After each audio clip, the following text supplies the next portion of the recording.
여보, 미수가, 이게 다 어떻게 된 거야?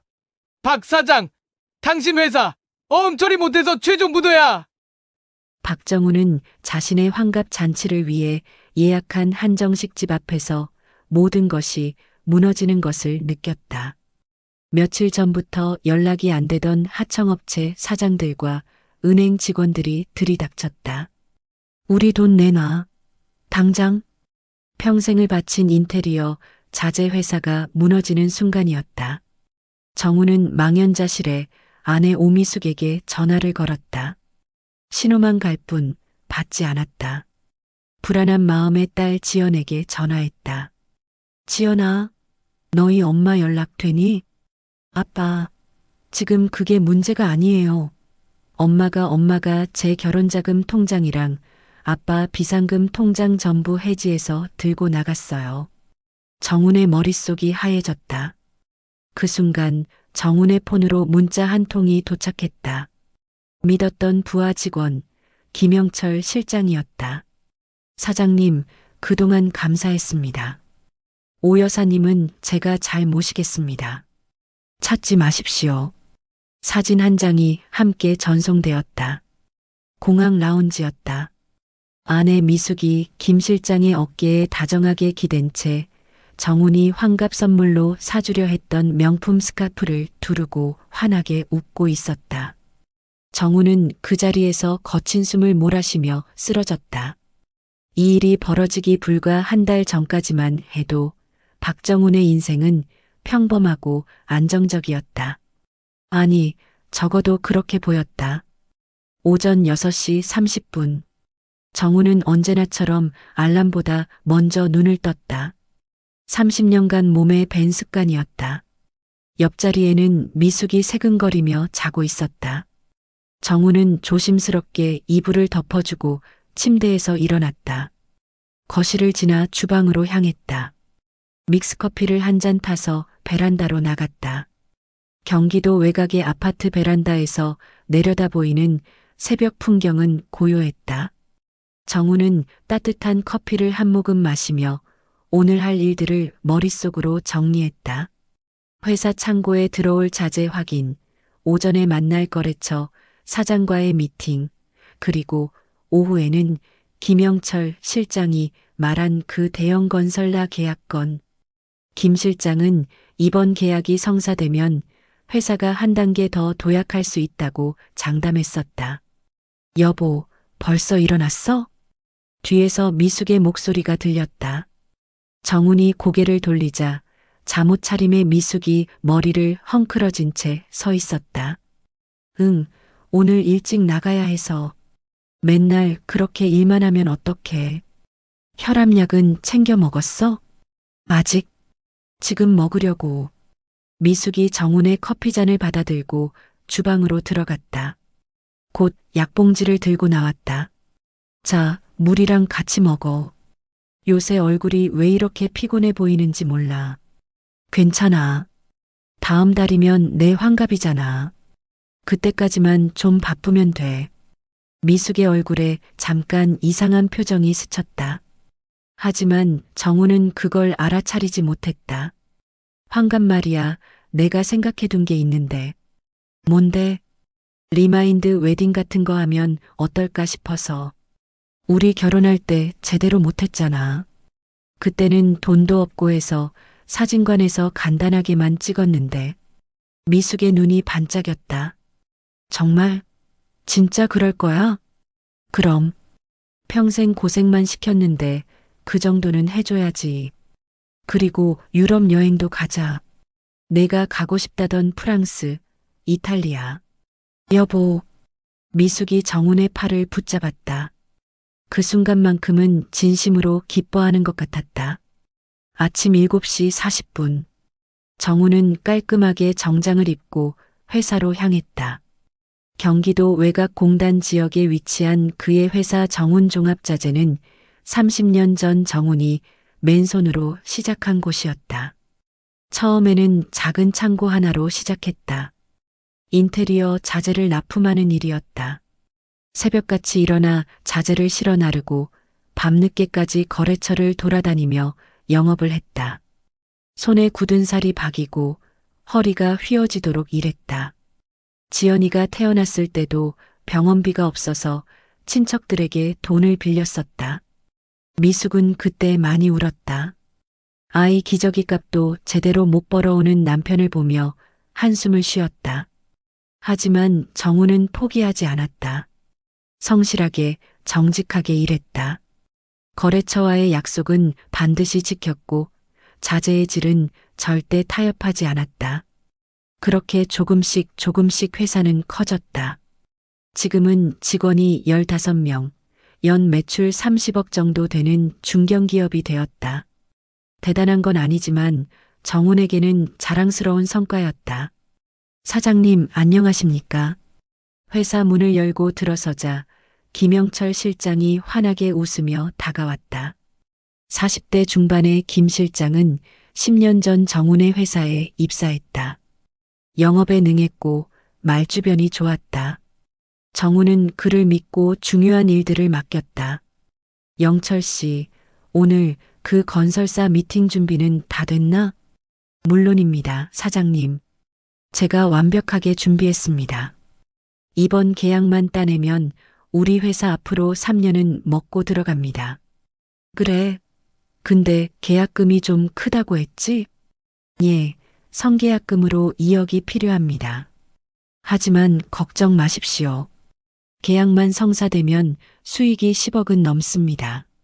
정우는 고개를 끄덕였다. 2억이라는 돈이 부담스럽긴 했지만 김 실장을 믿었다. 그동안 그가 따온 계약들은 대부분 성공적이었으니까. 알았네. 그럼 오늘 은행 가서 대출 절차 밟아야겠군.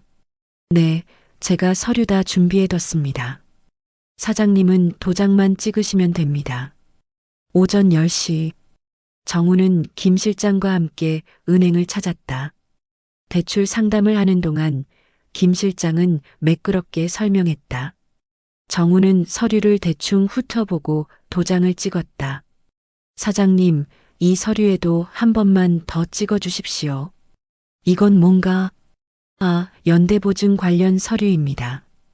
형식적인 거예요. 정우는 별 의심 없이 도장을 찍었다. 30년 동안 사업을 하며 수없이 찍어온 도장이었다. 하지만 이번 도장이 그의 인생을 송두리째 바꿔놓을 줄은 꿈에도 몰랐다. 점심시간. 정우는 회사 근처 국밥집에서 혼자 식사를 했다. 김 실장은 거래처 미팅이 있다며 먼저 나갔다. 정우는 뜨끈한 국밥을 떠먹으며 문득 아내 생각이 났다. 요즘 미숙의 표정이 이상했다. 예전처럼 밝지 않았다. 무슨 고민이 있는 것 같기도 했다. 혹시 건강이 안 좋은 건 아닐까? 환갑 지나면 건강검진 한번 같이 받아야겠다고 생각했다. 정우는 핸드폰을 꺼내 미숙에게 문자를 보냈다. 점심 먹었어? 저녁에 일찍 들어갈게. 외식할까? 몇 분 뒤 답장이 왔다. 아니, 괜찮아. 집에서 먹자. 피곤할 텐데. 정우는 미소 지었다. 30년을 같이 산 아내였다. 투덜대고 잔소리할 때도 많았지만 결국 자신을 걱정해주는 사람이었다. 오후 3시, 정우는 사무실에서 거래처 사장과 통화를 하고 있었다. 그때 회계를 맡고 있던 조경란 씨가 조심스럽게 사무실 문을 두드렸다. 사장님, 잠깐 여쭤볼 게 있는데요. 그래, 뭔가? 오늘 은행에서 대출받은 돈이 회사 계좌로 입금됐는데 김 실장님이 바로 다른 계좌로 이체하셨더라고요. 그게 맞는 건가요? 정우는 잠시 멈칫했다. 다른 계좌? 어디로? 저도 잘 모르겠어요. 김 실장님이 계약금 입금용 계좌라고 하시던데. 아, 그래. 알았네. 그 건설사 계약 관련된 거야. 조경란은 여전히 불안한 표정이었지만 더 이상 묻지 않았다. 하지만 그 순간 정훈의 가슴 속에 작은 불안이 싹 텄다. 저녁 6시, 정훈은 집으로 향했다. 차 안에서 라디오를 들으며 운전하는데 문득 김 실장에게 전화를 걸고 싶어졌다. 영철 씨, 나야. 오늘 계약금 입금은 잘 처리한 거지? 네, 사장님.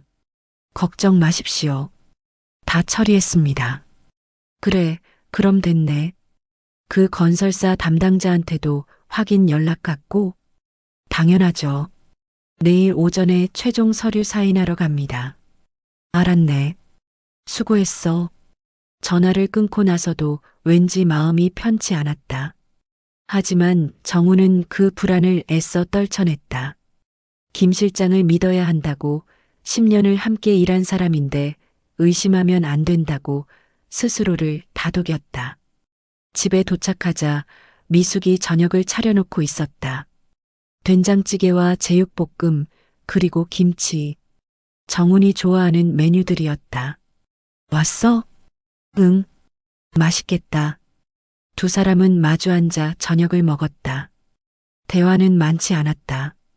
30년을 함께 산 부부의 익숙한 침묵이었다.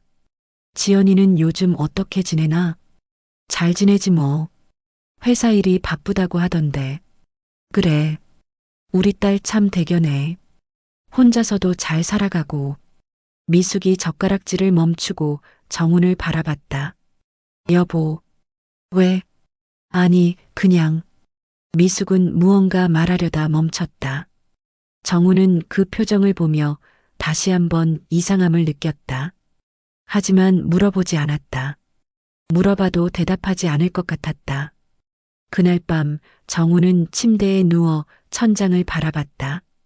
옆에서 미숙이 자는 숨소리가 들렸다.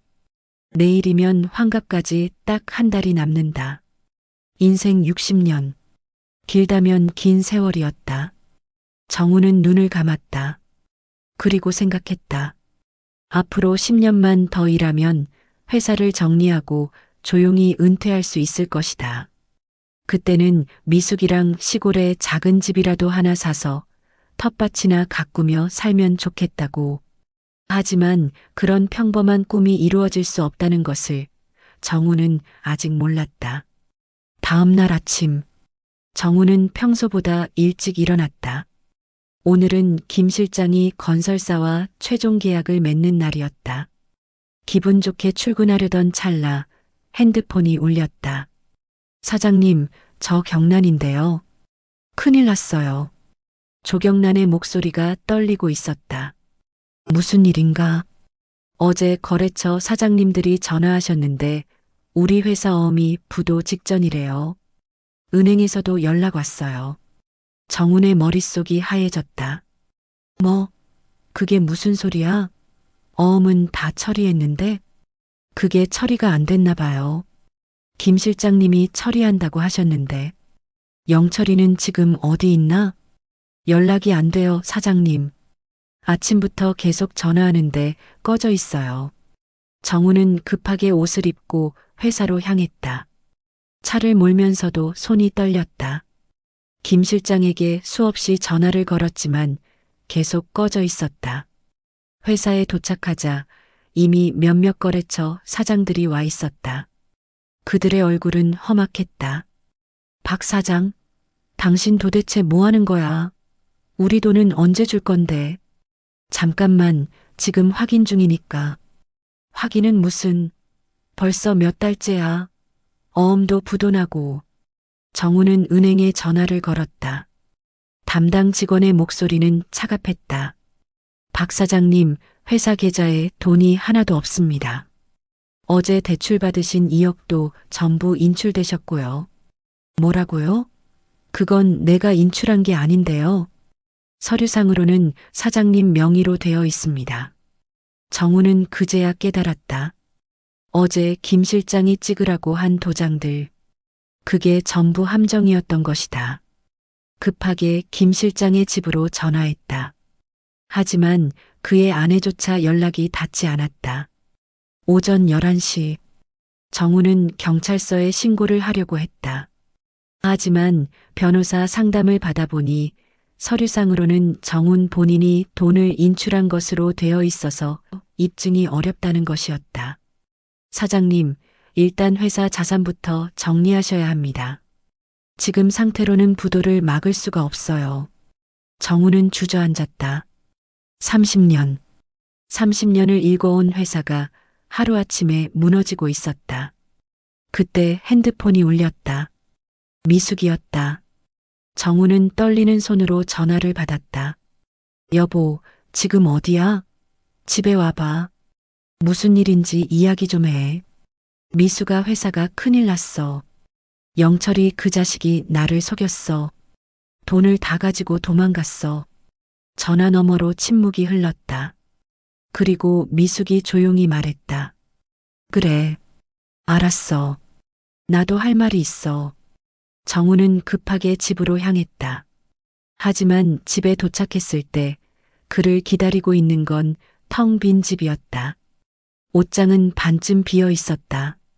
미숙의 옷들이 사라져 있었다. 화장대 위에 화장품들도 액세서리들도 모두 없었다. 거실 탁자 위에 쪽지 하나가 놓여 있었다. 미안해. 나도 내 인생을 살고 싶어. 그게 전부였다. 30년을 함께 산 아내가 남긴 마지막 말이. 정우는 그 쪽지를 들고 한참을 멍하니 서 있었다. 그리고 딸 지연에게 전화를 걸었다. 아빠, 무슨 일이에요? 지연아, 너 지금 통장 확인 좀 해봐. 통장이요? 왜요? 그냥 확인해봐. 아빠가 내 결혼자금 넣어둔 통장. 잠시 후 지연의 비명이 들렸다. 아빠, 이게 뭐예요? 통장이 해지됐어요. 돈이 하나도 없어요. 정훈의 눈앞이 캄캄해졌다. 엄마가 그랬구나. 엄마가요? 엄마가 왜 제 돈을? 지연아, 지금 아빠가 있는 대로 와. 설명해 줄게. 1시간 후 지연이 집에 도착했다. 딸의 얼굴을 본 순간 정우는 참았던 눈물이 터져 나올 것 같았다. 하지만 꾹 참았다. 딸 앞에서만큼은 무너지면 안 됐다. 아빠, 도대체 무슨 일이에요? 정우는 모든 것을 설명했다. 회사가 부도난 것, 김 실장이 도망간 것, 그리고 미숙이 떠난 것. 지연은 처음에는 믿을 수 없다는 표정이었다. 하지만 점점 현실을 받아들이며 분노로 얼굴이 붉어졌다. 엄마가 어떻게 그럴 수가 있어요? 제 결혼자금까지 훔쳐가다니. 미안하다, 지연아. 아빠가 잘못 봤어. 사람을 잘못 믿었어. 아니에요, 아빠. 아빠 잘못이 아니에요. 지연이 정훈을 끌어안았다. 그제야 정훈은 참았던 눈물을 흘렸다. 60평생 살면서 이렇게 무너진 적이 없었다. 그날 저녁 정훈은 예약해 놓았던 한정식 집에 전화를 걸어 환갑 잔치를 취소했다. 사장이 안타까워하며 취소 수수료는 받지 않겠다고 했지만 그게 위로가 되지 않았다. 밤이 되었다. 정우는 지연의 원룸에 잠시 머물기로 했다. 좁은 방에 둘이 있으니 숨이 막힐 것 같았지만 갈 곳이 없었다. 아빠, 괜찮으세요? 그래, 괜찮아. 너 내일 출근해야 하니까 일찍 자거라. 하지만 정우는 잠들 수 없었다. 천장을 바라보며 지난 30년을 되돌아봤다. 무엇이 잘못되었을까? 어디서부터 어긋난 걸까? 새벽 2시 정훈의 핸드폰에 문자가 한 통 도착했다. 김 실장이었다. 사진과 함께였다. 공항 라운지였다. 미숙이 김 실장의 어깨에 기대어 웃고 있었다. 그리고 정훈이 환갑 선물로 사주려고 백화점에 예약까지 해놨던 바로 그 명품 스카프를 두르고 있었다. 문자에는 짧게 적혀 있었다. 사장님, 그동안 감사했습니다. 오 여사님은 제가 잘 모시겠습니다. 찾지 마십시오. 정우는 핸드폰을 떨어뜨렸다. 손이 부들부들 떨렸다. 가슴이 조여오며 숨을 쉴 수가 없었다. 아빠, 아빠. 지연이 놀라 달려왔다. 정우는 가슴을 부여잡고 쓰러졌다. 응급실의 차가운 형광등 불빛이 정훈의 눈을 따갑게 했다. 의사는 심근경색 초기 증상이라고 했다. 스트레스가 극심했던 탓이었다. 보호자분 계십니까? 간호사가 물었다. 지연이 고개를 끄덕였다. 딸입니다. 환자분 혈압이 많이 높으세요. 당분간 안정이 필요하고 스트레스를 최대한 피하셔야 합니다. 심장에 무리가 가면 정말 위험합니다. 지연은 병상에 누운 아버지를 바라봤다. 하루 만에 10년은 늙어 보였다. 헬쑥한 얼굴, 움푹 꺼진 눈. 평생 가족을 위해 일만 했던 아버지가 이렇게 무너지는 모습을 보니 가슴이 찢어지는 것 같았다. 아빠, 괜찮으세요? 정우는 힘없이 웃었다. 응, 미안하다.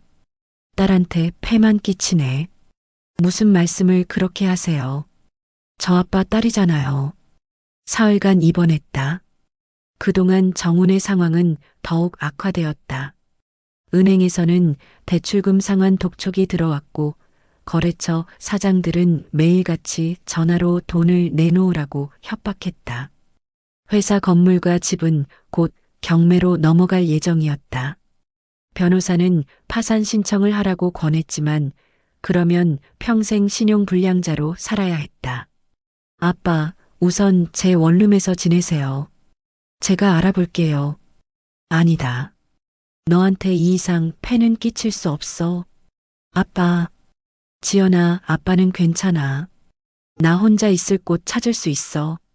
너는 내 생활이나 잘해. 퇴원한 날 정우는 지연의 원룸에서 짐을 챙겼다. 달랑 가방 하나. 그게 60년 인생의 전부였다.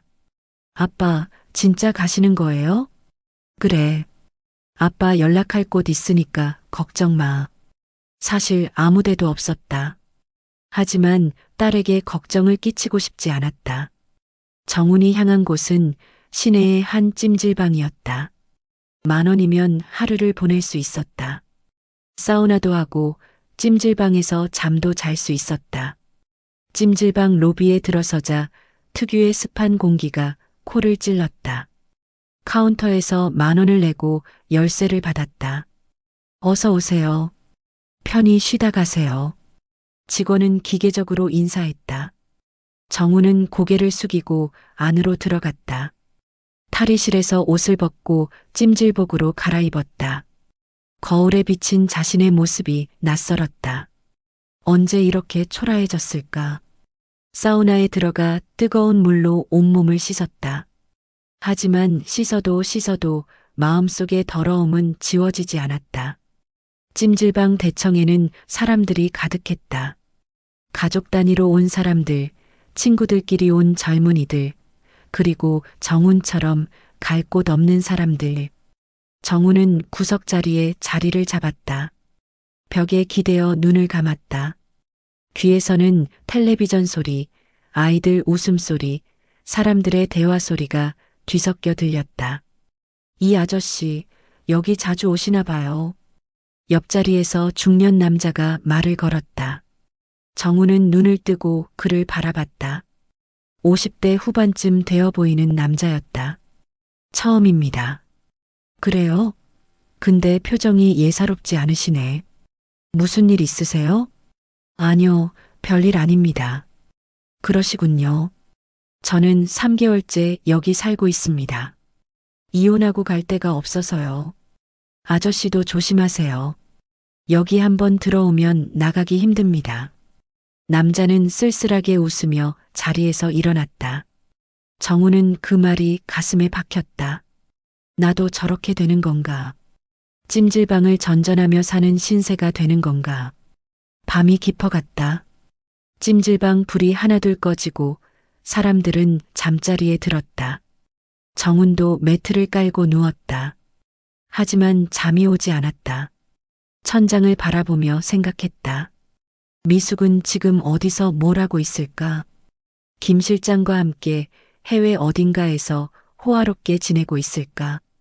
핸드폰을 꺼내 미숙의 번호를 바라봤다. 전화를 걸까 말까 수없이 망설였다. 하지만 결국 걸지 못했다. 무슨 말을 해야 할지 몰랐다. 새벽 5시 정우는 찜질방을 나왔다. 새벽 공기가 차가웠다. 갈 곳이 없어 그냥 걸었다. 한강 쪽으로 발길이 향했다. 강변에 앉아 해가 뜨는 것을 바라봤다. 아침 햇살이 물 위에 반짝였다. 아름다운 풍경이었지만 정훈의 눈에는 아무것도 들어오지 않았다. 아빠. 뒤에서 익숙한 목소리가 들렸다. 돌아보니 지연이 숨을 헐떡이며 달려오고 있었다. 어떻게 여길 알고? 핸드폰 위치 추적했어요. 아빠 찜질방에서 주무셨어요? 정우는 대답하지 못했다. 아빠, 제발 제 원룸으로 돌아가요. 제가 알아볼게요. 고시원이라도 구해드릴게요. 지연아, 아빠는 괜찮다니까. 괜찮긴 뭐가 괜찮아요. 병원에서 스트레스 받으면 안 된다고 했잖아요. 이러다 진짜 큰일 나요. 지연이 울먹였다. 정우는 딸의 어깨를 토닥였다. 미안하다. 아빠가 미안해. 사과하지 마세요. 아빠 잘못 아니잖아요. 두 사람은 한참을 강변에 앉아 있었다. 말없이 물만 바라봤다. 며칠 후 지연이 근처 고시원 하나를 구해줬다. 월세 30만 원. 작은 방 하나에 화장실만 있는 곳이었다. 하지만 정훈에게는 감사한 공간이었다. 아빠, 밥은 꼬박꼬박 챙겨 드세요. 제가 주말마다 올게요. 그래, 알았다. 너 출근해. 지연이 떠나고 나자 정우는 작은 방에 혼자 남았다. 창문 밖으로 회색 빌딩들이 보였다. 삭막한 풍경이었다. 정우는 핸드폰을 꺼내 구직 사이트를 검색했다. 60이 넘은 나이에 할 수 있는 일이 뭐가 있을까? 경비, 청소, 주차 관리. 그런 일들 뿐이었다. 이력서를 몇 군데 넣었다. 하지만 답장은 오지 않았다. 나이가 많다는 이유였다. 일주일이 지났다. 정우는 집 밖으로 나가는 것조차 두려워졌다. 아는 사람을 마주칠까봐, 동네 사람들에게 소문이 날까봐. 그러던 어느 날 점심을 먹으러 재래시장에 갔다. 국밥 한 그릇이면 하루를 버틸 수 있었다. 아이고, 박 사장. 이게 웬일이야. 뒤에서 누군가 정훈을 불렀다. 돌아보니 동네에서 떡집을 하는 경자였다. 정훈이 예전에 살던 동네 친구였다. 아, 경자씨. 박 사장, 얼굴이 왜 그래? 많이 야위었네. 어디 아파? 아니야, 괜찮아. 괜찮긴. 얼굴이 딱 봐도 안 좋은데. 요즘 사업은 잘 되고? 정훈은 대답할 말이 없었다. 경자는 정훈의 표정을 보고 눈치를 챘다. 혹시 뭔 일 있어? 나한테 말해봐. 우리 오래 알고 지낸 사이잖아. 아니야, 경자씨. 정말 괜찮아. 나 먼저 갈게. 정우는 서둘러 자리를 떴다. 경자가 뒤에서 걱정스럽게 바라봤지만 정우는 뒤돌아보지 않았다. 국밥집에 들어가 국밥 한 그릇을 시켰다. 뜨거운 국물을 한 숟가락 떠먹는데 목이 메었다. 밥을 삼킬 수가 없었다. 정우는 국밥을 반쯤 남기고 가게를 나왔다. 그리고 편의점으로 향했다. 컵라면이라도 사서 고시원에서 먹으려고. 편의점 문을 열고 들어서는 순간 정우는 숨이 멎었다. 편의점 앞 야외 테이블에 두 사람이 앉아 있었다. 미숙과 김영철이었다. 고급 외제차가 편의점 앞에 세워져 있었고 두 사람은 캔맥주를 마시며 웃고 있었다. 미숙은 새로 산 듯한 명품 옷을 입고 있었다. 정훈의 발이 얼어붙었다. 가슴이 쿵쾅거렸다. 이게 현실인가 꿈인가. 미숙이 김 실장의 어깨에 기대어 무언가 속삭였다. 김 실장이 크게 웃었다. 너무나 행복해 보이는 모습이었다. 정우는 떨리는 다리를 억지로 움직여 그들에게 다가갔다. 미숙아. 목소리가 떨렸다. 미숙이 고개를 들었다. 정훈을 보는 순간 그녀의 얼굴이 굳었다. 당신 어떻게 이럴 수가 있어? 정훈의 목소리는 간신히 나왔다.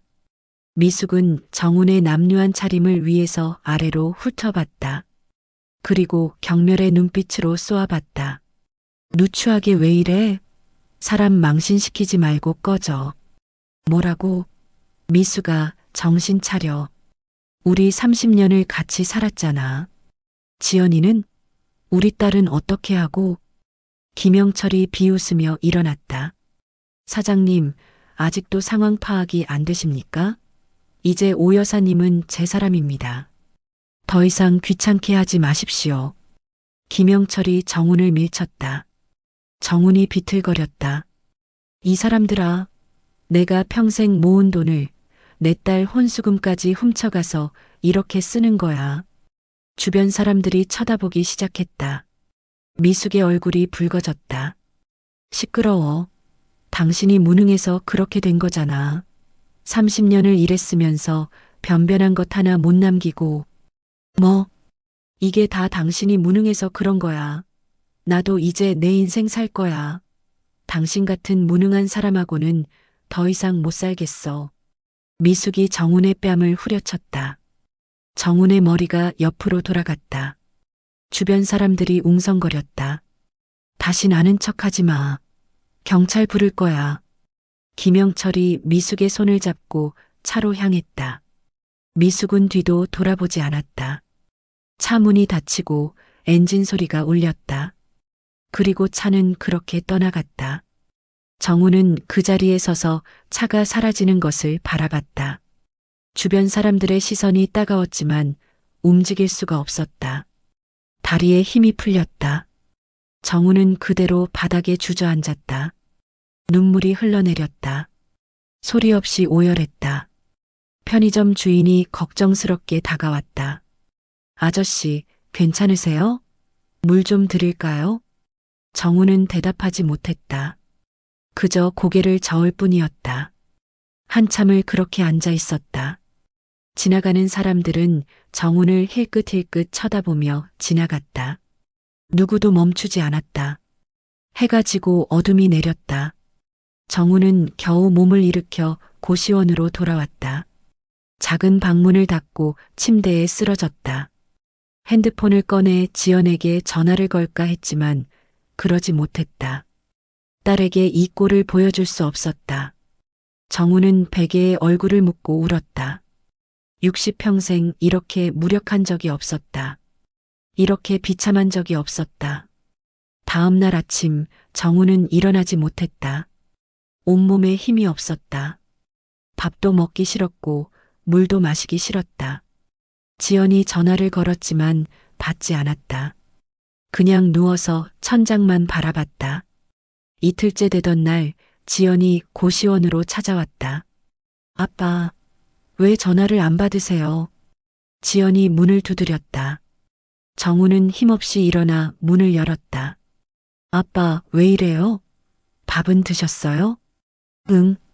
거짓말이었다. 이틀 동안 아무것도 먹지 않았다. 아빠, 얼굴이 왜 이래요? 무슨 일 있었어요? 아니야. 괜찮아. 지연은 아버지를 끌어안았다. 아빠, 제발 포기하지 마세요. 우리 같이 이겨내요. 정훈은 딸의 등을 쓰다듬었다. 이 아이만큼은 지켜야 했다. 무너지면 안 됐다. 그래. 아빠 괜찮아. 걱정 마. 지연은 편의점에서 도시락과 반찬을 사왔다. 두 사람은 작은 방에서 함께 밥을 먹었다. 아빠, 제가 알아봤는데요. 법률구조공단이라고 있대요. 거기 가면 무료로 상담받을 수 있어요. 그래. 네. 우리 한번 가봐요. 엄마랑 그 사람 고소할 수 있을지 알아봐요. 정훈은 고개를 끄덕였다. 딸의 말이 맞았다. 이대로 주저앉을 수는 없었다. 다음 주 두 사람은 법률구조공단을 찾았다. 변호사는 서류를 검토하며 고개를 저었다. 어려울 것 같습니다. 서류상으로는 사장님이 직접 대출을 받고 돈을 인출한 것으로 되어 있어서요. 하지만 제가 한 게 아니에요. 김영철이 속인 겁니다. 그걸 입증할 증거가 있으십니까? 정훈은 말문이 막혔다. 일단 회사 내부 자료들을 최대한 모아보세요. 그리고 김영철 씨가 평소에 어떻게 업무를 처리했는지 증언해줄 사람을 찾으셔야 합니다. 정훈과 지연은 허탈한 마음으로 공단을 나왔다. 아빠, 회사에 아직 남아있는 직원들 있지 않아요? 다들 떠났어. 월급도 못 줬으니까. 그래도 격리 담당하시던 분은요? 조경란 씨요? 정훈은 고개를 끄덕였다. 경란 씨, 그 사람이라면 혹시 모르지. 찾아봐요. 분명히 뭔가 알고 있을 거예요. 희망이 보이기 시작했다. 작은 희망이었지만 정훈은 그것에 매달렸다. 그날 밤 정훈은 조경란에게 전화를 걸었다. 한참 만에 전화가 연결됐다. 사장님? 경란 씨 나야. 미안한데 한번 만날 수 있을까? 조경란은 잠시 망설이다 대답했다. 알겠습니다. 언제 어디서 만날까요? 내일 점심때 동네 공원에서 보자. 조용한 데가 좋을 것 같아서. 네, 알겠습니다. 전화를 끊고 나서 정훈은 처음으로 작은 희망을 느꼈다. 조경란이라면 분명 뭔가 알고 있을 것이다. 다음 날 정훈과 지연은 공원 벤치에서 조경란을 기다렸다. 오후 1시 조경란이 나타났다. 그녀의 얼굴은 불안해 보였다. 사장님, 지연 씨, 경란 씨 앉아요. 세 사람은 벤치에 앉았다. 조경란은 주변을 두리번거리며 불안해했다. 사장님, 저 김 실장님한테 협박받았어요. 만약 경찰이나 사장님한테 말하면 저도 공범으로 고소하겠다고. 경란 씨는 아무 잘못 없어. 내가 보증할게. 조경란의 눈에 눈물이 맺혔다. 사장님 정말 죄송해요.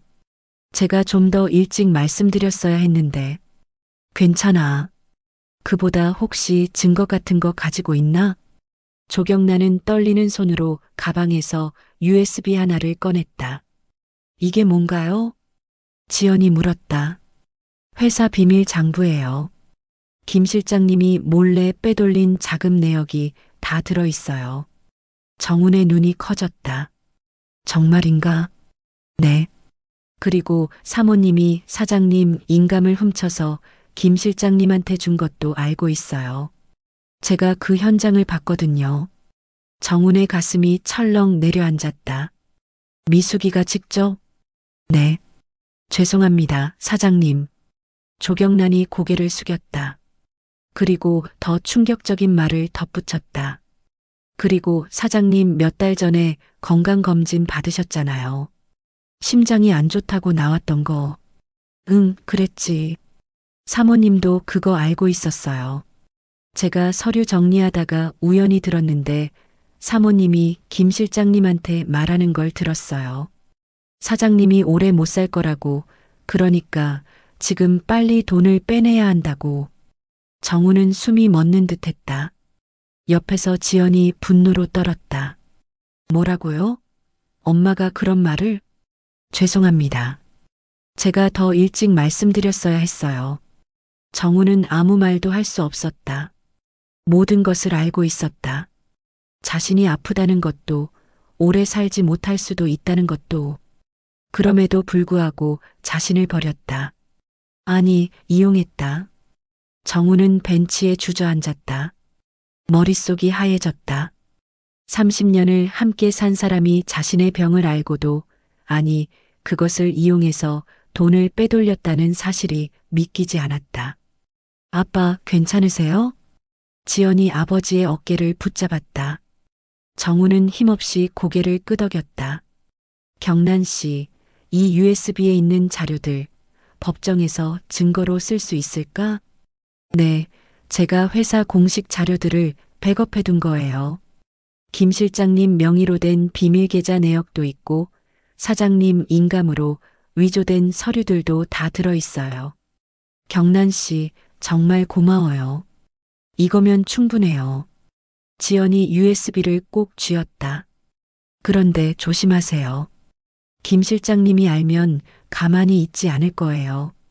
저도 무서워서 지금까지 숨어 지냈어요. 걱정 마세요. 우리가 보호해 드릴게요. 조경란은 안도의 한숨을 쉬었다. 사장님, 정말 죄송합니다. 제가 좀 더 용기를 냈어야 했는데. 아니야. 경란 씨 잘못이 아니야. 오히려 고마워. 이 자료가 없었으면 우린 정말 아무것도 못했을 거야. 조경란이 자리에서 일어났다. 그럼 저는 이만 가볼게요. 혹시 필요하시면 언제든 연락 주세요. 그래, 조심해서 가. 조경란이 떠나고 정훈과 지연은 한참을 벤치에 앉아 있었다. 아빠, 우리 이제 어떻게 할 거예요? 일단 변호사를 제대로 선임해야겠다. 법률구조공단 말고 형사사건 전문 변호사를 찾아봐야 해. 돈이 많이 들 텐데요. 내가 가진 거 다 팔아서라도 해야지. 이대로는 못 살아. 지연이 아버지의 손을 꼭 잡았다. 아빠, 제 적금 깨서 쓸게요. 얼마 안 되지만 그래도 도움이 될 거예요. 안 돼. 그건 내 돈이야. 아빠 돈이 제 돈이죠. 우리 같이 써요.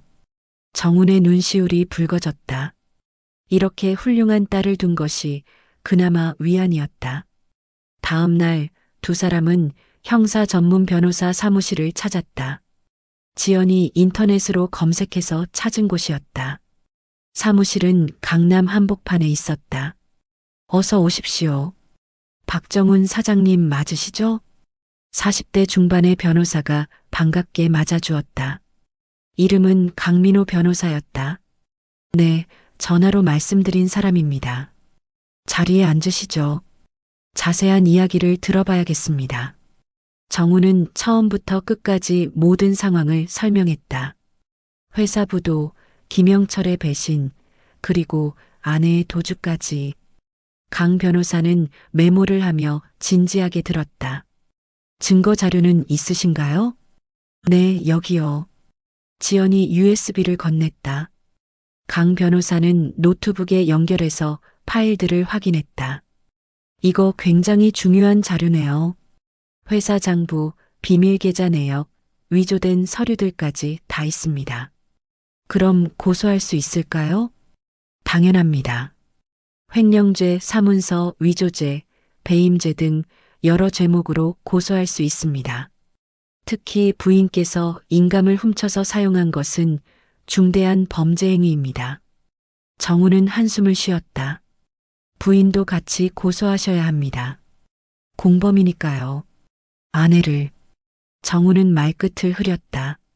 아무리 배신당했다 해도 30년을 함께 산 사람을 고소한다는 것이 쉽지 않았다. 사장님, 제 말씀 잘 들으세요. 지금 감정에 흔들리시면 안 됩니다. 사장님이 당하신 일은 명백한 범죄입니다. 게다가 사장님 건강까지 이용했다는 건 더욱 악질적인 행위죠. 알겠습니다. 다만 한 가지 문제가 있습니다. 뭡니까? 김영철 씨와 부인이 현재 어디 있는지 모르시잖아요. 해외에 있다면 송환 절차가 필요합니다. 찾을 수 있을까요? 일단 출입국 기록을 확인해 봐야 합니다. 그리고 그들이 사용하는 계좌 추적도 필요하고요. 경찰 수사가 시작되면 가능합니다. 비용은 얼마나 드나요? 강 변호사가 견적서를 건넸다. 착수금이 500만 원이고 성공 보수는 별도입니다. 정우는 숨이 막혔다. 500만 원. 지금 가진 돈이 고작 100만 원 남짓이었다. 제가 제 적금을 깨겠습니다. 지연이 말했다. 지연아, 아빠 됐어요. 우리 반드시 이겨야 해요. 강 변호사가 미소를 지었다. 따님이 참 효녀시네요. 걱정 마십시오. 제가 최선을 다하겠습니다. 일주일 후 정훈과 지연은 경찰서에 고소장을 제출했다. 횡령, 사문서 위조, 배임 등의 죄목이었다. 피고소인은 김영철과 오미숙. 형사가 담당 형사는 고소장을 받아들고 고개를 끄덕였다. 자료가 충실하네요. 이 정도면 입건하는데 문제 없을 것 같습니다. 얼마나 걸릴까요? 일단 출입국 기록부터 확인해 보겠습니다. 그들이 국내에 있으면 바로 소환하고 해외에 있으면 인터폴을 통해 수배령을 내려야 합니다. 네, 부탁드립니다. 경찰서를 나오며 지연이 말했다. 아빠, 이제 시작이에요. 끝까지 가봐요. 그래, 우리 딸 말대로 해야지. 하지만 현실은 녹록지 않았다. 수사는 생각보다 더디게 진행되었다. 김영철과 미숙은 출국 기록이 없었다. 즉, 국내 어딘가에 숨어 있다는 뜻이었다. 왜 출국을 안 했을까요? 지연이 의아해했다. 아마 돈을 다 빼돌리지 못해서일 거야. 해외로 송금하려면 절차가 복잡하거든. 강 변호사가 설명했다. 그럼 어딘가에 숨어서 돈을 빼돌리고 있다는 거네요? 그럴 가능성이 높습니다. 하지만 걱정 마세요. 계좌 추적을 하면 찾을 수 있습니다. 한 달이 지났다. 정우는 고시원에서 근근히 생활했다. 지연이 주말마다 찾아와 밥을 해주고 아버지를 돌봤다. 아빠, 오늘 경찰서에서 연락 왔어요. 뭐래? 김영철이 사용한 계좌를 찾았대요. 서울 강남 쪽에서 거래 내역이 있대요. 그럼 그 근처에 있다는 거네? 네, 경찰이 추적 중이래요. 희망이 보이기 시작했다. 정우는 다시 힘을 냈다. 하지만 그 무렵 정훈의 건강이 다시 악화되었다. 어느 날 아침 심한 가슴 통증으로 쓰러졌다. 다행히 지연이 주말에 와 있어서 바로 병원으로 옮길 수 있었다. 사장님, 심장이 많이 안 좋으십니다. 스트레스를 절대 받으시면 안 돼요. 이대로 가다간 정말 위험합니다. 의사의 말에 지연이 울었다. 아빠, 제발 건강 챙기세요. 저 혼자 남으면 어떡해요. 괜찮아. 아빠 안 죽어. 정우는 웃으며 딸을 안심시켰다. 하지만 가슴속 깊은 곳에서는 불안이 커져갔다. 퇴원 후 정우는 더욱 조심스럽게 생활했다. 약을 빠짐없이 먹고 무리하지 않으려 노력했다. 그러던 어느 날 경찰서에서 연락이 왔다. 박 사장님, 김영철과 오미숙을 찾았습니다. 정말입니까? 네, 강남의 한 오피스텔에 숨어 있었습니다. 내일 소환할 예정입니다. 정우는 전화를 끊고 주저앉았다. 드디어 그들을 찾았다. 다음 날 정훈과 지연은 경찰서로 갔다. 조사실 앞에서 기다리고 있었다. 문이 열리고 김영철이 나왔다. 경찰의 안내를 받으며 걷는 모습이 초라했다. 예전에 당당하던 모습은 온데간데 없었다. 김영철이 정훈을 보자 고개를 숙였다. 사장님, 입 닥쳐. 내가 할 말은 법정에서 해. 정훈은 차갑게 말했다. 김영철은 아무 말도 하지 못하고 끌려갔다. 이어서 미숙이 나왔다. 그녀는 정훈과 지연을 보자 얼굴을 돌렸다. 엄마. 지연이 소리쳤다. 미숙이 멈칫했지만 여전히 돌아보지 않았다. 엄마, 나 지연이야. 돌아봐요. 미숙의 어깨가 떨렸다. 하지만 끝내 돌아보지 않고 조사실로 들어갔다.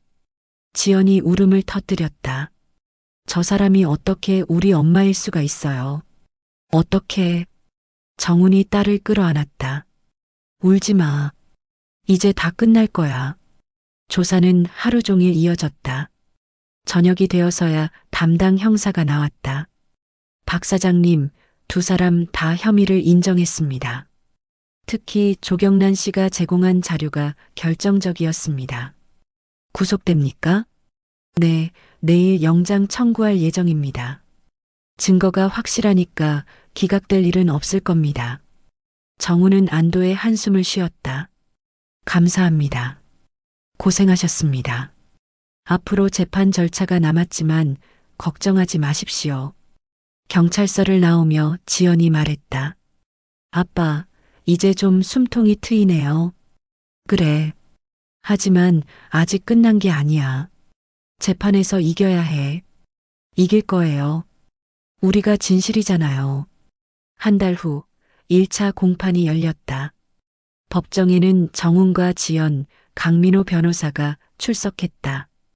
피고인석에는 김영철과 미숙이 수갑을 찬 채 앉아 있었다. 재판장이 입장했다. 피고인 김영철, 오미숙. 두 사람은 특정경제범죄 가중처벌법상 횡령죄, 사문서, 위조죄 등으로 기소되었습니다. 먼저 검사 측 주장을 듣겠습니다. 검사가 일어나 기소 내용을 낭독했다. 피고인 김영철은 피해자 박정훈의 신임을 이용하여 회사 자금 2억 원을 횡령했습니다. 또한 피고인 오미숙은 남편의 인감을 절취하여 위조 서류를 작성하는 데 협조했습니다. 재판장이 피고인들을 바라봤다. 피고인들, 인정합니까? 김영철이 고개를 숙였다. 인정합니다. 미숙도 작은 목소리로 대답했다. 인정합니다. 재판장이 고개를 끄덕였다. 증인 신문을 시작하겠습니다. 먼저 조경란 씨를 증인으로 신청합니다. 조경란이 증인석에 섰다. 떨리는 목소리로 증언을 시작했다. 저는 피해자의 회사에서 격리로 일했습니다. 김영철 실장이 회사 돈을 빼돌리는 것을 목격했고 오미숙 씨가 사장님의 인감을 훔쳐서 김 실장에게 준 것도 봤습니다. 확실합니까? 네, 확실합니다. 제가 직접 봤습니다. 검사가 증거 자료를 제출했다. 이것은 피고인들이 사용한 비밀 계좌 내역입니다. 피해자의 회사에서 빼돌린 돈이 이 계좌로 입금된 것을 확인할 수 있습니다. 재판장이 서류를 검토했다. 명백한 범죄 행위로 보입니다. 피고인 측 변호인 할 말 있습니까? 김영철의 변호사가 일어났다. 피고인은 깊이 반성하고 있습니다. 피해자에게 용서를 구하고 싶다고 합니다. 정훈은 피식 웃었다. 이제 와서 용서라니. 재판은 2시간 동안 계속되었다. 증거조사, 증인 신문 등이 이어졌다. 마지막으로 재판장이 피고인들에게 최후 진술 기회를 주었다. 김영철이 일어나 정훈을 바라봤다. 사장님, 정말 죄송합니다. 변명의 여지가 없습니다. 미숙도 떨리는 목소리로 말했다. 여보, 미안해. 내가 정말 잘못했어. 하지만 정훈은 그들을 바라보지도 않았다. 지연이 아버지의 손을 꼭 잡았다. 재판이 끝나고 법정을 나오는데 미숙이 정훈을 불렀다. 여보, 정훈 씨. 정훈이 멈춰섰다. 미숙이 다가왔다. 나 한 번만 용서해줘. 제발. 용서? 정훈이 차갑게 웃었다. 30년을 속이고 내 건강까지 이용하고 내 딸 혼수금까지 훔쳐간 당신을 용서하라고? 미안해. 내가 정말 미쳤었어. 다시는 안 그럴게. 이제 와서 소용없어. 법이 판단할 거야. 정훈은 돌아서서 걸어갔다. 미숙이 뒤에서 울부짖었지만 정훈은 뒤돌아보지 않았다. 법원을 나오며 지연이 말했다. 아빠 잘하셨어요. 저 사람들 용서해 줄 필요 없어요. 그래. 이제 판결만 기다리면 돼. 한 달 후 선고 공판이 열렸다. 재판장이 판결문을 낭독했다. 피고인 김영철, 징역 5년. 피고인 오미숙, 징역 3년. 두 사람은 연대하여 피해자에게 2억 원을 배상할 것. 망치 소리가 법정에 울렸다. 정훈은 눈을 감았다. 끝났다. 드디어 끝났다. 지연이 아버지를 끌어안았다. 아빠, 우리 이겼어요. 그래, 이겼다. 하지만 정훈의 마음은 편하지 않았다. 30년을 함께 산 사람이 감옥에 가는 것을 보는 것이 기쁘지만은 않았다. 법정을 나오며 미숙과 눈이 마주쳤다. 미숙은 눈물을 흘리며 정훈을 바라봤다. 하지만 정훈은 고개를 돌렸다. 더 이상 그녀는 자신의 아내가 아니었다. 판결이 나고 일주일 후 정우는 다시 병원을 찾았다. 심장 검사를 받기 위해서였다. 재판 스트레스로 몸 상태가 많이 악화된 것 같았다. 사장님, 많이 안 좋으시네요. 약을 좀 더 강한 걸로 바꿔드려야겠어요. 선생님, 제가 얼마나 더 살 수 있을까요? 의사는 잠시 망설이다 대답했다. 지금처럼 관리 잘하시면 10년은 문제 없습니다. 하지만 스트레스를 계속 받으시면 장담할 수 없어요. 알겠습니다. 정우는 병원을 나와 한강공원으로 향했다. 벤치에 앉아 물을 바라봤다. 이제 법적인 문제는 해결됐지만 앞으로 어떻게 살아야 할지 막막했다. 회사는 이미 사라졌고 집도 없었다. 배상금을 받는다 해도 시간이 오래 걸릴 것이었다. 60이 넘은 나이에 새로 시작하기엔 너무 늦은 것 같았다. 핸드폰이 울렸다. 지연이었다. 아빠, 지금 어디세요? 한강공원이야. 거기서 기다리세요. 제가 갈게요. 1시간 후 지연이 도착했다. 손에 커피 2잔을 들고 있었다. 아빠, 커피 드세요. 고맙다. 두 사람은 나란히 앉아 커피를 마셨다. 아빠, 저 생각해봤는데요. 응? 우리 장사 한번 해볼까요? 장사? 네. 작은 식당이라도요. 아빠 옛날에 국밥 장사 해보고 싶다고 하셨잖아요. 정우는 옛날 일을 떠올렸다. 젊었을 때 막노동을 하던 시절, 새벽에 먹던 따끈한 국밥이 참 맛있었다. 언젠가 은퇴하면 국밥집을 해보고 싶다고 생각한 적이 있었다. 돈이 어디 있니? 제가 적금 조금 남은 거랑 아빠 배상금 받으시면 합치면 작은 식당은 차릴 수 있을 것 같아요. 너 결혼은? 결혼은 나중에 해도 되죠. 지금은 아빠랑 같이 일하고 싶어요. 정훈의 눈시울이 붉어졌다. 고맙다, 지연아. 정말 고맙다. 아빠, 우리 다시 시작해요. 이번엔 정말 행복하게 살아요. 그날부터 두 사람은 준비를 시작했다. 먼저 배상금이 나올 때까지 지연이 일하면서 돈을 모았다. 정우는 국밥 만드는 법을 배우러 다녔다. 한편 감옥에 수감된 김영철과 미숙의 상황은 달랐다. 김영철은 같은 방 수감자들에게 계속 괴롭힘을 당했다. 사기꾼이라는 낙인이 찍혀서였다. 야, 김영철. 너밖에 돈 숨겨놨다며? 아니에요. 다 압류당했어요. 거짓말하지 마. 너 같은 놈들은 다 빼돌려 놓잖아. 김영철은 고개를 숙일 뿐이었다. 미숙은 여자 교도소에 수감되었다. 처음 며칠은 울기만 했다. 자신이 어떻게 이렇게 됐는지 믿을 수 없었다. 새로 들어온 사람, 오미숙이지? 감방 선배들이 미숙을 불렀다. 네. 남편 돈 훔쳐서 들어왔다며? 참 대단하네. 죄송합니다. 죄송하긴. 여기서는 다 같은 죄인이야. 적응해. 미숙은 매일 밤 울면서 지난 날을 후회했다. 정훈의 얼굴이, 지연의 얼굴이 떠올랐다. 왜 그렇게 욕심을 부렸을까? 왜 김영철의 말에 넘어갔을까? 한편 김영철은 교도소에서 다른 수감자로부터 충격적인 소식을 들었다. 야, 김영철. 너밖에 여자 있었다며? 무슨 소리예요? 신문에 났어. 너 애인이 너 돈 다 챙겨서 도망갔다고. 김영철의 얼굴이 하얗게 질렸다. 뭐라고요? 교도관에게 부탁해서 신문을 구해봤다. 사회면에 작은 기사가 실려 있었다. 횡령범 김영철의 숨겨둔 비자금, 내연녀가 챙겨 잠적. 기사 내용은 충격적이었다. 김영철이 몰래 만나던 20대 여자 박선미가 김영철이 숨겨둔 돈을 모두 챙겨서 사라졌다는 것이었다. 김영철은 그 자리에서 주저앉았다.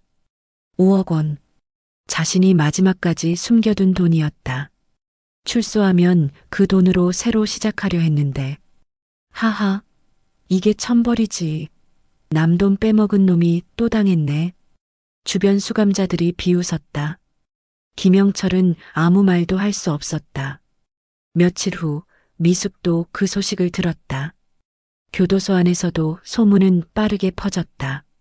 오미숙, 너 남자 다른 여자한테 당했다며? 뭐요? 몰랐어? 김영철 그 자식, 너랑 바람 피우면서 또 다른 여자 만났대. 그것도 20대. 미숙은 충격을 받았다. 면회를 신청해서 김영철을 만났다. 유리창 너머로 김영철이 나타났다. 초췌한 얼굴이었다. 사실이에요? 당신 다른 여자 있었어요? 김영철은 고개를 숙였다. 미안해. 미안하긴. 나보고 뭐라고 했어요? 같이 잘 살자고 했잖아요. 처음에는 진짜였어. 근데 선미가 자꾸 조르니까. 선미, 이름도 불러. 당신 진짜. 미숙이 소리쳤다. 교도관이 경고했다. 조용히 하세요. 미숙은 눈물을 흘렸다. 당신 때문에 내가 이 꼴이 됐잖아요. 내 인생 다 망쳤어요. 나도 당했어. 선미가 내 돈 다 가지고 도망갔어. 그게 나랑 무슨 상관이에요. 미안해. 나도 어쩔 수 없었어. 미숙은 전화기를 내려놓고 자리에서 일어났다. 더 이상 들을 말이 없었다. 면회실을 나오며 미숙은 모든 것을 깨달았다. 김영철은 처음부터 자신을 이용한 것이었다. 정훈의 돈과 신용을 노리고 접근했고 자신은 그 도구에 불과했다. 내가 뭘 한 거지?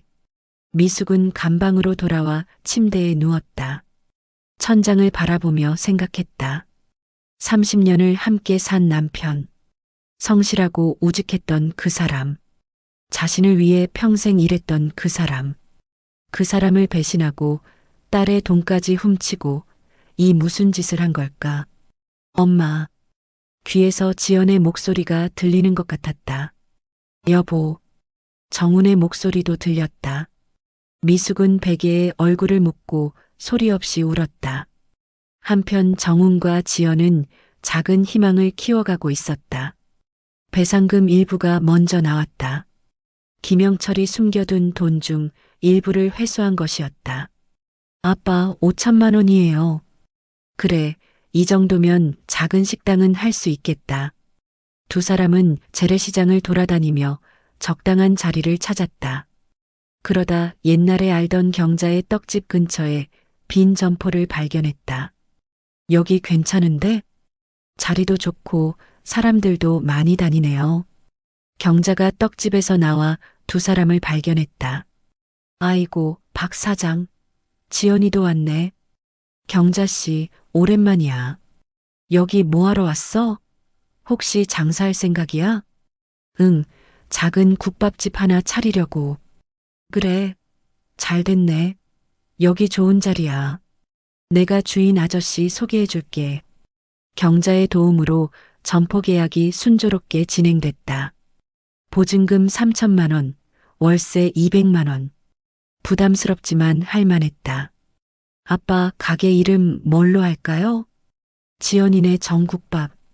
어때? 정국밥? 응. 정성의 정, 그리고 아빠 이름 정자도 들어가고. 좋아요. 두 사람은 가게 인테리어를 시작했다. 돈이 없어서 대부분 직접 했다. 벽을 칠하고 테이블을 닦고 주방을 정리했다. 경자가 떡을 가져와 격려했다. 박 사장 힘내. 우리 동네에서 제일 맛있는 국밥집 만들자. 고마워, 경자 씨. 한 달 후 드디어 개업일이 다가왔다. 지연이 현수막을 걸었다. 지연이네 정국밥 마이너스 진심을 담아 끓입니다. 개업 전날 밤 정우는 주방에서 육수를 끓였다. 솥뼈를 3시간 동안 끓이고 양파와 대파를 넣었다. 구수한 냄새가 가게를 가득 채웠다. 아빠 맛있겠다. 한번 먹어볼래? 정훈이 국물을 떠서 지연에게 주었다. 지연이 한 입 마셨다. 와, 진짜 맛있어요. 이 정도면 대박 날 것 같은데요? 그럼 좋겠다. 다음 날 아침 개업 첫날이 밝았다. 아침 6시부터 손님들이 하나둘 들어오기 시작했다. 사장님, 국밥 하나요? 네, 금방 나옵니다. 지연이 싹싹하게 서빙을 했다. 정우는 주방에서 국밥을 끓였다. 뜨끈한 국밥에 밥을 말고 고춧가루와 새우젓을 곁들였다. 맛있게 드세요.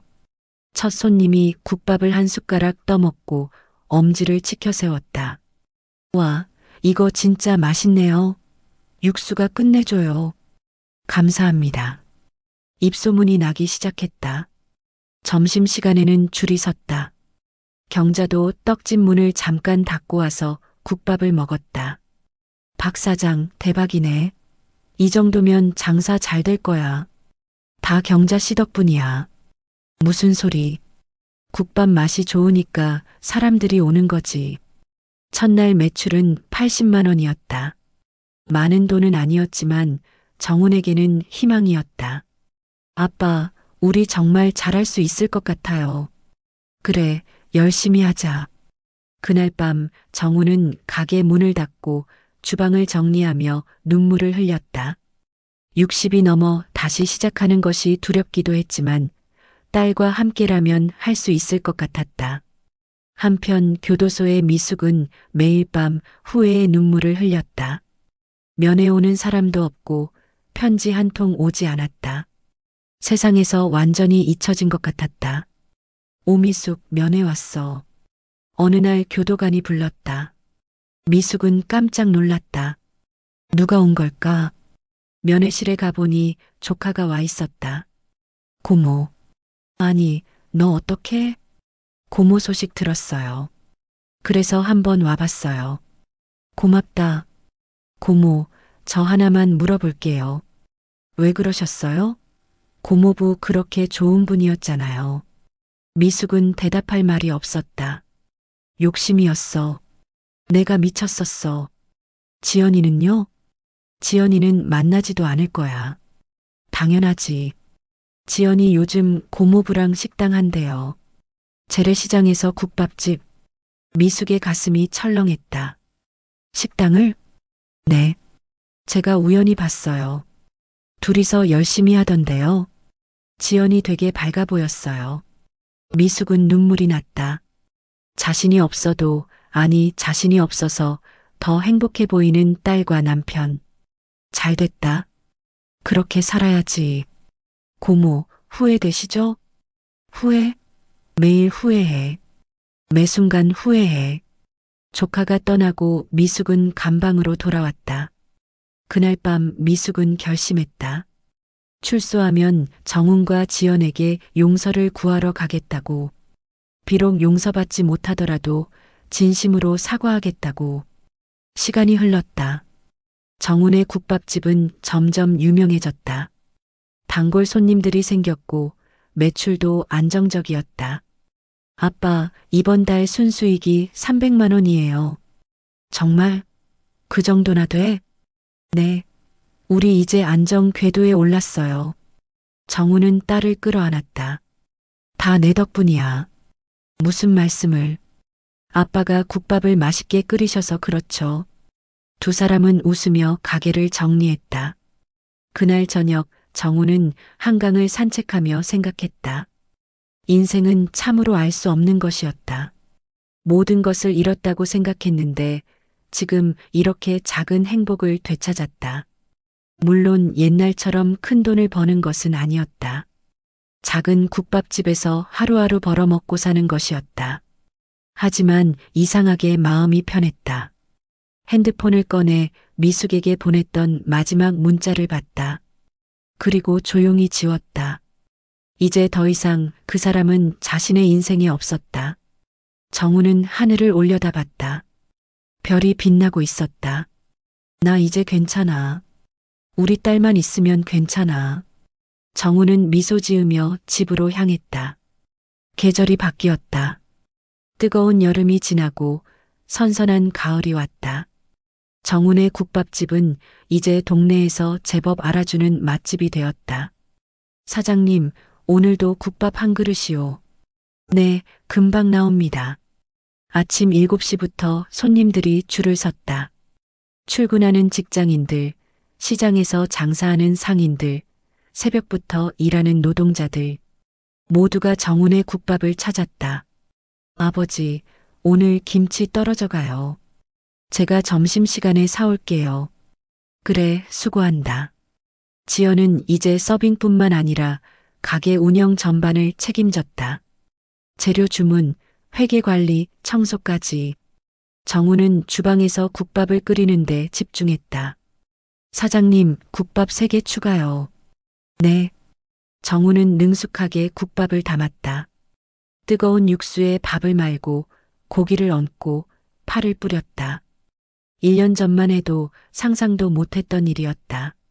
점심시간이 지나고 오후 2시, 잠깐의 휴식 시간이었다. 정훈과 지연은 가게 테이블에 앉아 늦은 점심을 먹었다. 아빠, 요즘 얼굴이 많이 좋아지셨어요. 그래. 네, 예전보다 훨씬 건강해 보이세요. 다 내 덕분이지. 정우는 딸의 머리를 쓰다듬었다. 아빠, 저 다음 달에 친구 결혼식 가거든요. 그날 가게 문 닫아도 돼요? 당연하지. 가거라. 고마워요, 아빠. 지연은 밝게 웃었다. 1년 전 그 어두웠던 표정은 온데간데 없었다. 오후 4시 단골 손님 할머니 한 분이 들어왔다. 사장님, 국밥 하나 주세요. 오늘따라 속이 허해서. 네, 할머니. 따끈하게 드릴게요. 정우는 정성껏 국밥을 끓였다. 할머니는 국밥을 받아들고 한 숟가락 떠먹었다. 아이고, 이 맛이야. 사장님 국밥은 먹으면 마음까지 따뜻해져요. 감사합니다.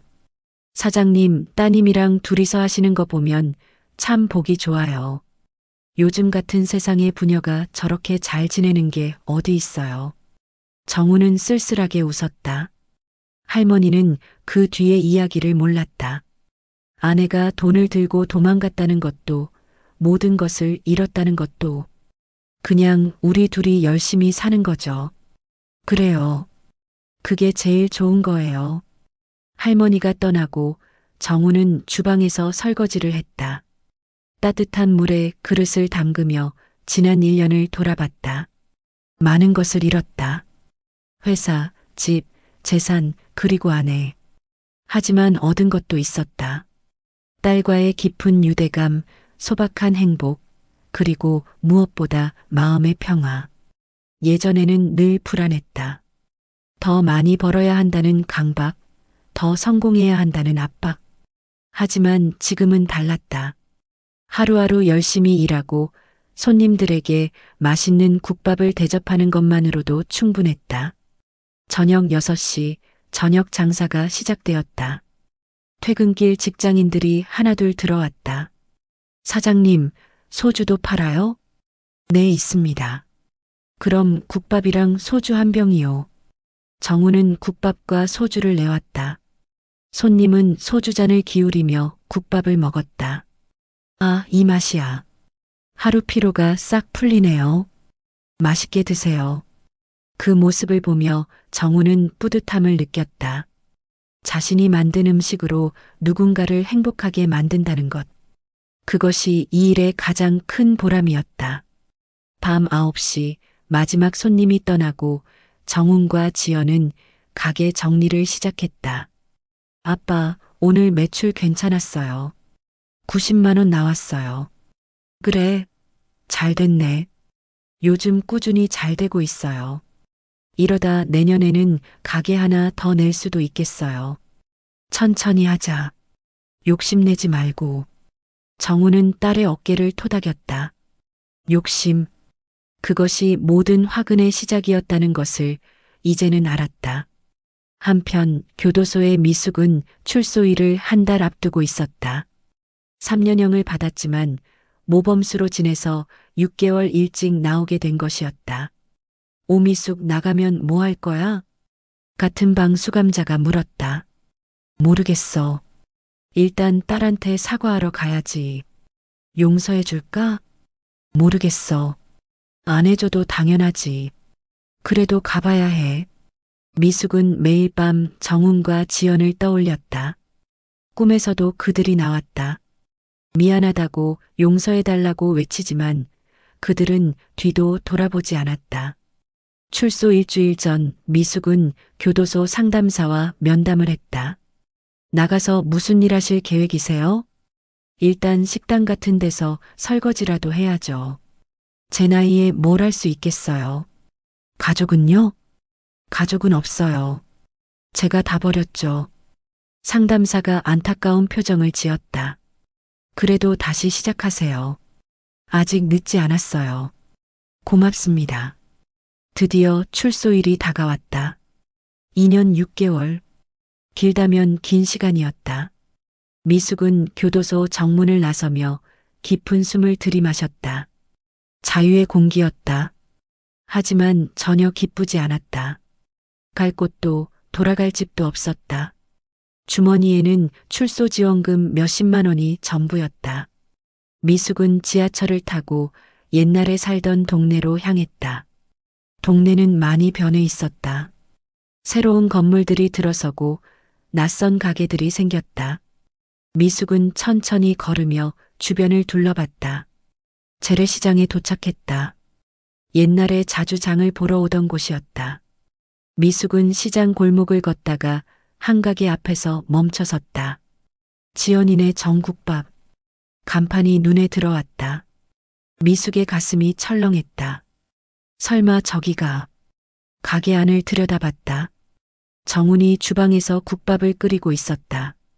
1년 전보다 더 야위었지만 표정은 편안해 보였다. 지연이 싹싹하게 서빙을 하고 있었다. 미숙은 가게 안으로 들어갈 용기가 나지 않았다. 그저 밖에서 그들을 바라볼 뿐이었다. 손님들이 웃으며 국밥을 먹고 정훈과 지연이 바쁘게 움직이는 모습. 그 풍경이 미숙에게는 너무나 낯설었다. 자신이 없어도 저렇게 잘 살아가고 있었다. 눈물이 흘러내렸다. 미숙은 가게에서 멀어졌다. 가슴이 미어지는 것 같았다. 며칠 후 미숙은 식당에서 설거지 일을 구했다. 하루 8시간 일하고 7만 원을 받았다. 고시원에서 지내며 근근히 생활했다. 밤마다 정훈과 지연이 생각났다. 가서 사과하고 싶었지만 용기가 나지 않았다. 어떤 말로 사과해야 할지 몰랐다. 한 달이 지났다.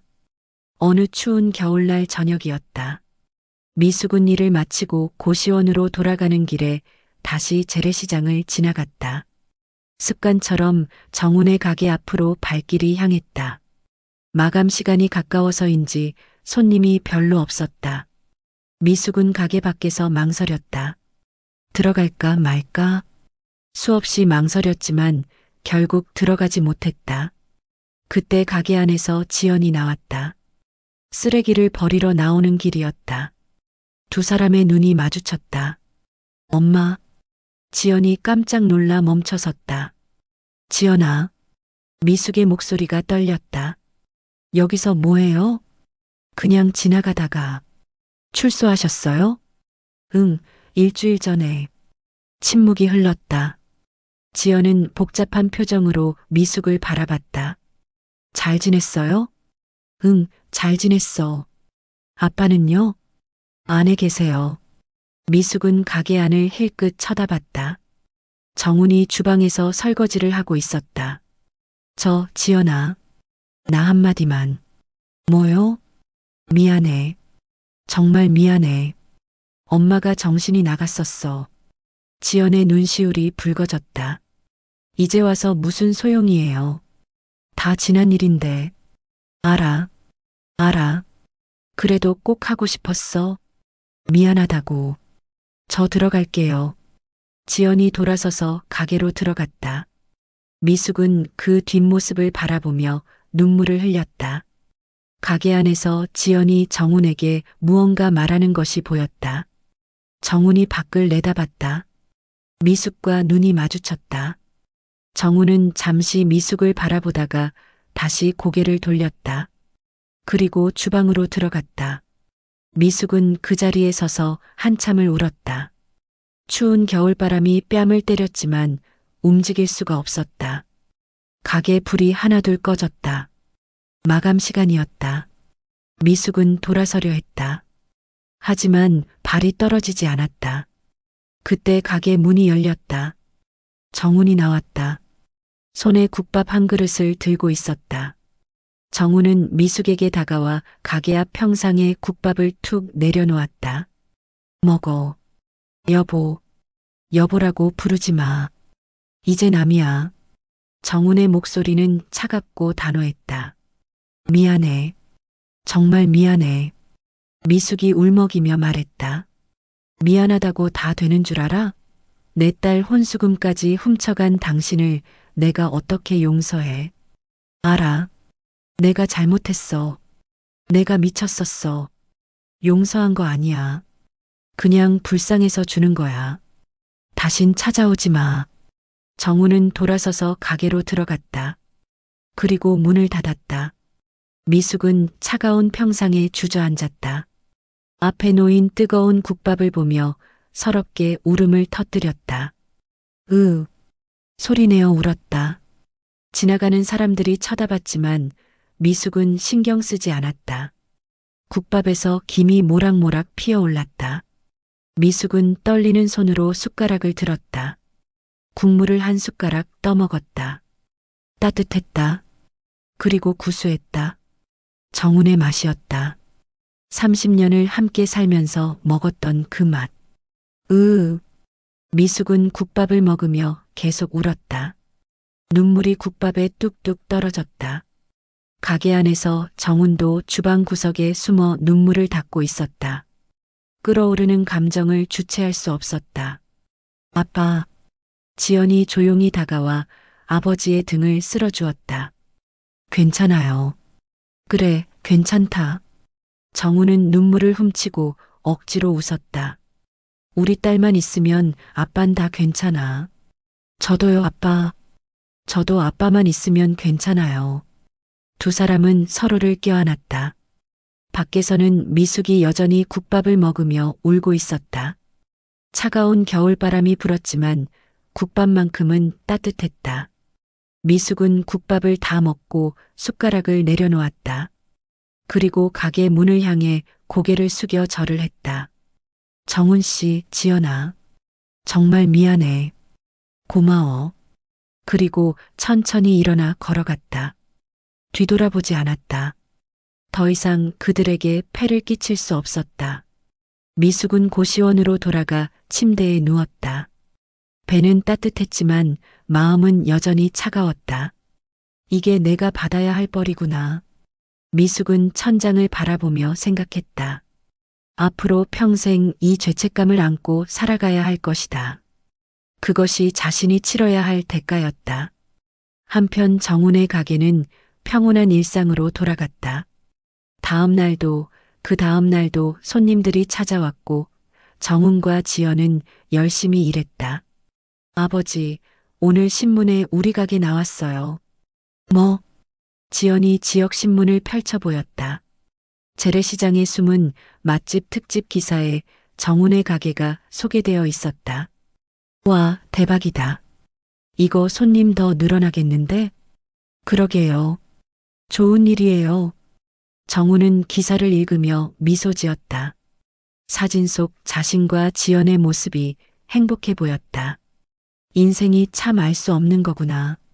정훈은 생각했다. 모든 것을 잃었을 때는 세상이 끝난 것 같았다. 하지만 지금 이렇게 작은 행복을 누리고 있다. 큰 회사, 큰 집, 많은 돈. 그런 것들이 없어도 충분히 행복할 수 있다는 것을 배웠다. 저녁 무렵 단골 할머니가 또 찾아왔다. 사장님, 신문 봤어요. 축하해요. 감사합니다, 할머니. 사장님네 국밥은 정말 특별해요. 맛도 맛이지만 마음이 담겨 있어요. 고맙습니다. 앞으로도 쭉 이 자리에서 장사하세요. 우리 동네 보물이에요. 정훈의 눈시울이 붉어졌다. 네, 그러겠습니다. 그날 밤 정훈과 지연은 가게 정리를 하며 이야기를 나눴다. 아빠, 행복하세요? 응, 행복해. 너는? 저도요. 이렇게 아빠랑 함께 일하는 게 좋아요. 고맙다, 지연아. 내가 없었으면 아빠 여기까지 못 왔을 거야. 무슨 말씀을. 저야말로 아빠 덕분에 버틴 거예요. 두 사람은 웃으며 설거지를 마쳤다. 가게 밖으로 나오니 겨울 하늘에 별이 총총했다.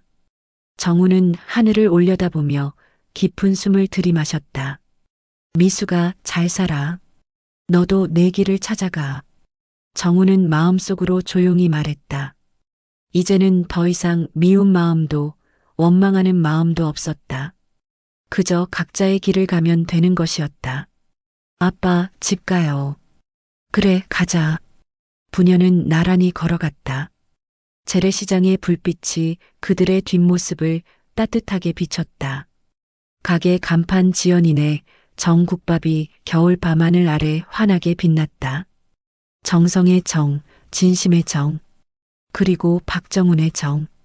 진정한 복수는 상대를 파멸시키는 것이 아니라 자신의 삶을 굳건히 다시 세우는 것임을 정우는 깨달았다. 그리고 가장 큰 행복은 거창한 것이 아니라 사랑하는 사람과 함께 소박하게 살아가는 것임을 알았다. 정우는 딸의 어깨에 손을 올리며 걸었다. 앞으로도 많은 날들이 남아 있었다. 힘든 날도 기쁜 날도 있을 것이다. 하지만 괜찮았다. 이 아이와 함께라면 어떤 어려움도 이겨낼 수 있을 것 같았다. 거리의 가로등이 부녀의 그림자를 길게 느렸다. 그 그림자는 서로 맞잡은 채 함께 걸어갔다. 겨울은 추웠지만 두 사람의 마음은 따뜻했다. 그렇게 정훈과 지연의 새로운 인생이 계속되었다. 재미있으셨다면 구독과 좋아요 부탁드립니다. 영상 제작에 큰 힘이 됩니다.